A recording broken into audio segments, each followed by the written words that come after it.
Bonjour, j'aimerais être avec vous aujourd'hui et vous partager mes pensées sur le choix du travail, qui est un sujet très sensible. Il y a beaucoup de gens qui m'ont écrit pour me dire ce qu'ils ressentent par rapport à ça, pour me poser des questions, et j'ai promis de leur répondre dans une vidéo. C'est plus simple comme ça pour communiquer le message plus facilement. Et j'ai pu constater que la plus grande partie des gens, ils cherchent au niveau du travail, un travail qui leur correspond, qui est en accord avec ce qu'ils sont, sans avoir la pression financière d'accepter n'importe quel travail. Il y a même des gens qui se sont rabaissés par le fait d'avoir accepté un travail lambda juste pour couvrir leurs besoins de survie. Ils cherchent aussi un endroit plus humain où ils peuvent retrouver de l'écoute, le partage, l'entraide, et aussi avoir un impact. Avoir un impact, ça c'est quelque chose qui vient de plus profond de qui nous sommes pour donner de son trop-plein. Quand on a beaucoup, on sent le besoin de partager et de donner. Mais quand nous sommes vides d'énergie, après une journée de folie où la seule chose qu'on rêve, c'est d'arriver à la maison et de se poser, de se reposer, que tous les autres nous laissent tranquilles, on n'a pas cette capacité de donner, on n'a pas ce désir d'avoir cet impact. Mais pourtant, il revient, parce que c'est un besoin profond et les gens l'expriment. Ils ont besoin de ça, parce qu'ils font avoir un impact au niveau de leur communauté, de leur famille, du monde, à une échelle ou une autre. Après une journée de fou, comme j'ai dit, l'agitation mentale atteint son maximum et comme ça, le corps se met en mode défense. Parce qu'on a besoin d'arrêter tout ce qui nous agresse, tout ce qui vient de l'extérieur. On s'isole en quelque sorte.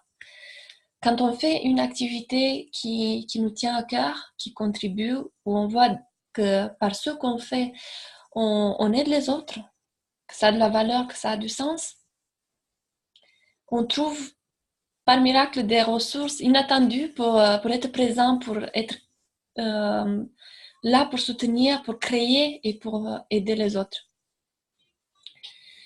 Et aussi, les gens, ils cherchent un travail qui leur bouffe pas toute leur journée. Ce que je veux dire par ça, c'est que ils n'aiment pas cette réalité où ils se rendent compte qu'ils ont passé toute leur journée au travail et qu'il n'y a plus de l'espace pour leur famille ou très peu, pour leur passion, faire autre chose ou tout simplement se détendre. Donc un travail est perçu souvent comme une corvée parce que ça prend trop d'ampleur, trop d'espace et trop de temps dans une journée de vie. Et il faut savoir que cette journée ne reviendra plus jamais. C'est unique. Ça passe et on passe à autre chose. D'où l'importance de prendre conscience qu'on ne peut pas laisser les jours passer comme ça. C'est tellement important de choisir consciemment les activités qu'on veut faire, les pensées qu'on a et qui roulent dans notre tête. C'est un choix tellement important que les gens arrivent à se poser cette question par le disconfort qu'ils ressentent au profond d'eux-mêmes.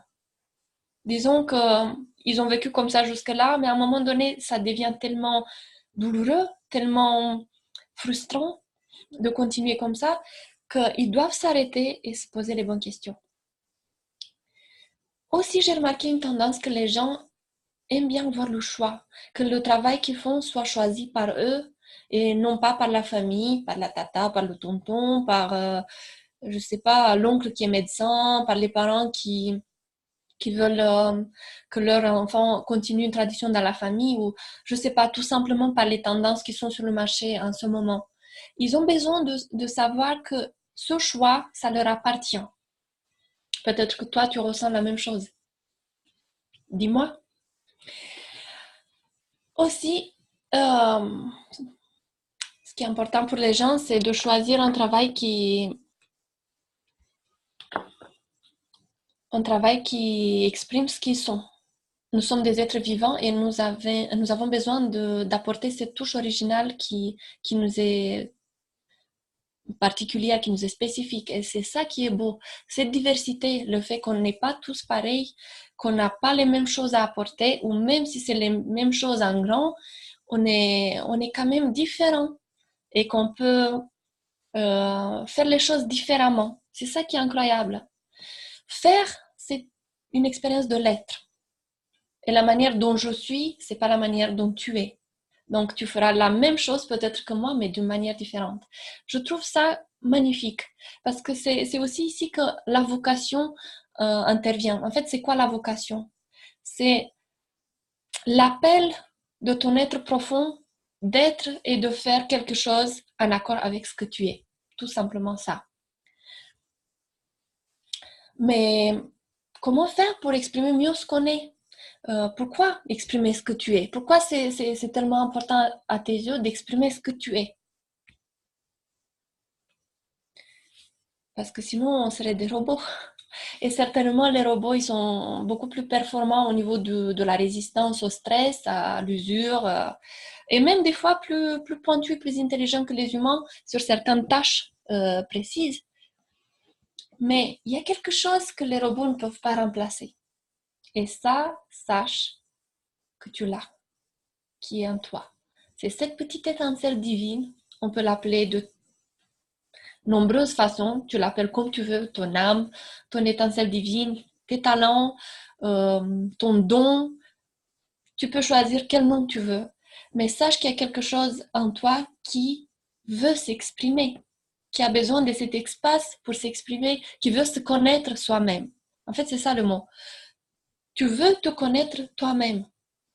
Avec tout le bruit qu'il y a autour, tu as oublié à écouter cette voix qui hurle pas, qui crie pas, qui est très discrète, mais ça te manque.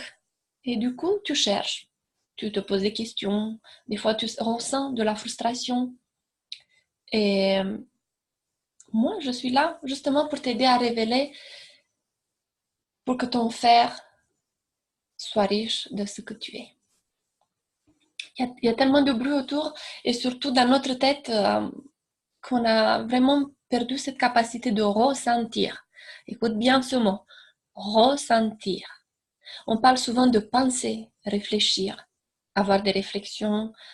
On parle de la tête. C'est très important. Mais pourtant, les réponses ne se trouvent pas là. C'est juste un outil qui va soutenir ce qu'on ressent. L'essentiel, c'est dans ce que tu ressens, parce que c'est le portal le plus connecté avec qui tu es. Si cette perception n'était pas altérée, nous aurions pu ressentir qu'un choix ou un autre va à l'encontre de la nature, du caractère, de la personnalité, de nos besoins d'évolution. Ou tout au contraire, on aurait ressenti qu'on a fait le bon choix, que nous sommes alignés avec ce qu'on a choisi de faire.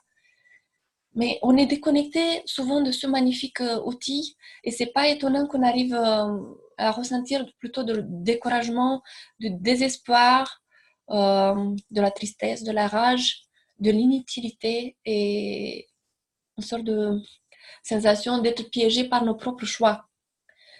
Mais la question qui se pose, c'est comment faire pour retrouver cette connexion, comment s'y prendre pour trouver sa vocation. Et je veux dire concrètement, quoi faire? Rarement, peut-être que vous avez pu voir, un bilan de compétences peut éclairer ces questionnements. Son échec est dû au fait que nos questionnements ou tes questionnements sont plus vastes qu'un bilan de compétences. Il y a au moins trois plans à approfondir, trois directions à approfondir quand on se pose la question de trouver sa vocation. Et je vais vous expliquer un par un ces trois directions. Il faut commencer, bien sûr, par une recherche de soi. Il y a des outils, il y a des expériences pour arriver à se poser les bonnes questions de qui je suis, qu'est-ce que j'aime, ce pourquoi je suis douée, c'est quoi mes talents. Ça, c'est important, découvrir ses valeurs.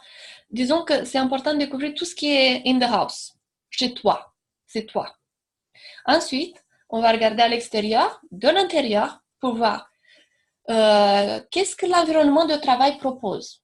Il faut le connaître.